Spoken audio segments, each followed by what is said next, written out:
বাবা, কি হয়েছে?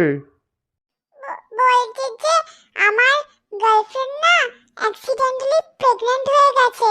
বলছে যে টাকা না দিলে মুখ বন্ধ করবে না। কত টাকা চাইছে তোর গার্লফ্রেন্ড? 5,000 টাকা। ঠিক আছে, আমার ব্যাংক থেকে তুলে নিয়ে যা। ও বাবা, তোর আবার কি হলো? মানে আমার গার্লফ্রেন্ড না অ্যাক্সিডেন্টালি প্রেগন্যান্ট হয়ে গেছে। বলছে 8,000 টাকা না দিলে মুখ বন্ধ করবে না, সবাইকে বলে দেবে। ঠিক আছে, আমার ব্যাংক থেকে তুলে নিয়ে যা। ও বাবা, কি হয়েছে? মানে তেমন কিছু না। আমি না অ্যাক্সিডেন্টালি প্রেগনেন্ট হয়ে গেছি।